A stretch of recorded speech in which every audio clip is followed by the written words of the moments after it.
that have an opportunity to be a head coach on their merit, not based on if they're white or black or Latin American or whatever. I want them to get an opportunity because of merit and that they deserve it.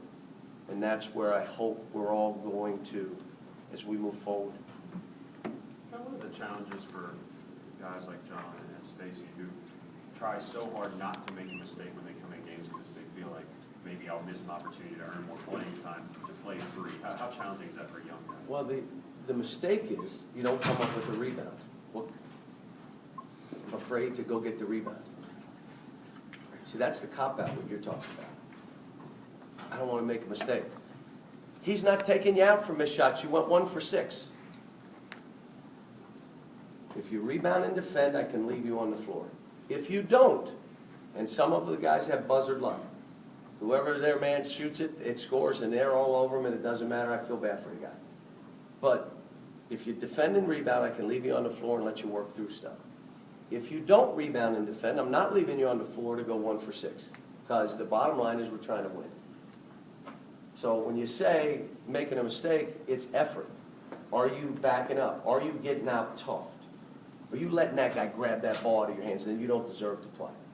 It's not about a missed shot or layup. Guys missed them. They're going to miss shots. They're going to turn it over something. Now, if they're out there not defending, rebounding, and trying to make crazy plays, I'll take them out. Can you talk about the better starts? Are you inclined to leave Terrence on the bench? I don't know yet. I'm going to watch practice today. It was really good in practice yesterday or 2 days ago, a couple days ago, and I want to see him today. Got to get him to pass the ball. Right now, he's not passing as much as he needs to. We have that movement. It's not only that there's a high energy level with that other group, there's also pass, pass, pass, pass, pass, pass. And if it goes pass, pass, you hold it, stop. You're not going pass, pass, pass, pass. You're going pass, pass, stop. And so we got to get him moving. I told his teammates, when I watched him in high school, what impressed me most about Terrence Jones wasn't his shooting, wasn't his rebound, because he didn't always go after the ball. It was his passing. Unbelievable passer. We're just not seeing it right now. So we got to get him to do that. Yeah, I need him to score. It's kind of like Brandon. I need you to run our team and pass the ball, but I need you to score some baskets too. Asking a lot of them, yeah, but I think he's capable.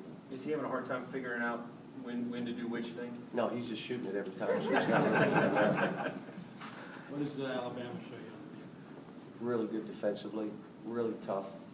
Their inside guys remind me of the Georgia players. Very physical, get you near the basket, and if you're playing half speed, you're going to get killed.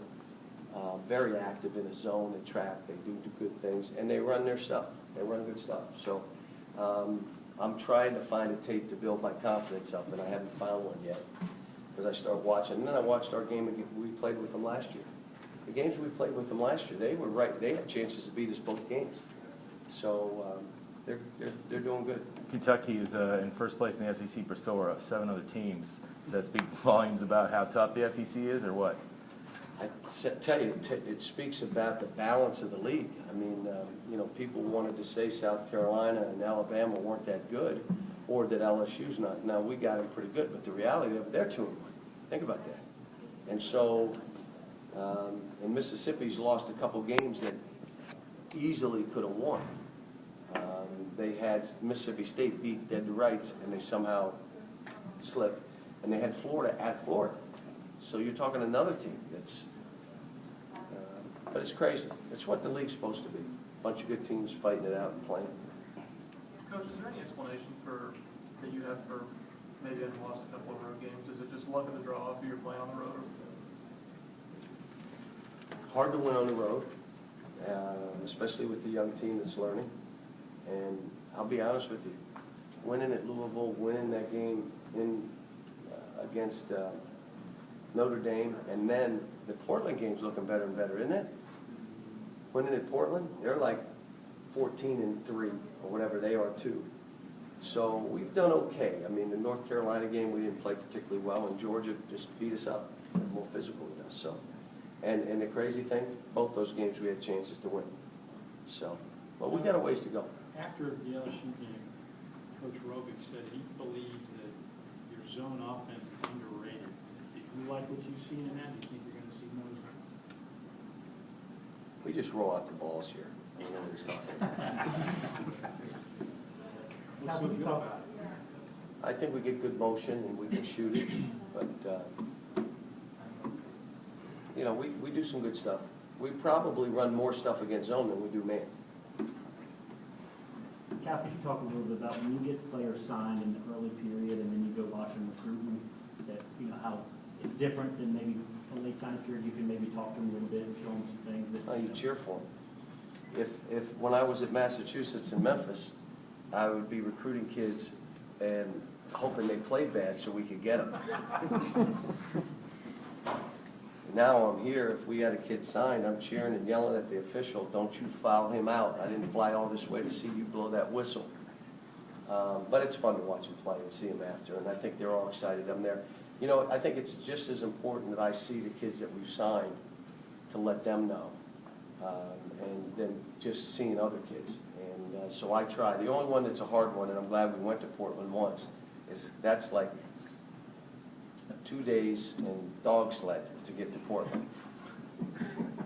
I mean, that is an all-day trip, and that's a hard one. So, but I have to get back out and see Kyle. They tell me he's doing great. He's really playing well. I just got to get out and see him. What did you think of Davis when you're watching? Last question. Really, what a great temperament. I mean, you know, and great ability. You know, got to put on some weight, but he's never going to be. He's not going to be DeMarcus Cousins. He's going to be Marcus Camby. He's going to be a thin. He'll always be that. And so, you know, seeing him just made me laugh because it's what I saw when I saw Marcus Camby a long time ago. But Marcus can shoot like this kid can shoot. This kid can really shoot. Can't shoot free throws. I said, and then I saw another kid, a junior, that can't make a free throw, and I said, these kids are all for me. They're all kids that shoot. But, you know, he missed 5 or 6 free throws in that game I watched. But, you know, he's the greatest kid. I mean, they're all. I mean, watching Michael and Anthony and seeing Kyle and Marcus T's team won their tournament, that big Marion tournament up in Indianapolis, and he won it. And so they're all doing well. I'm proud of all of them. So, all right, let me get to practice.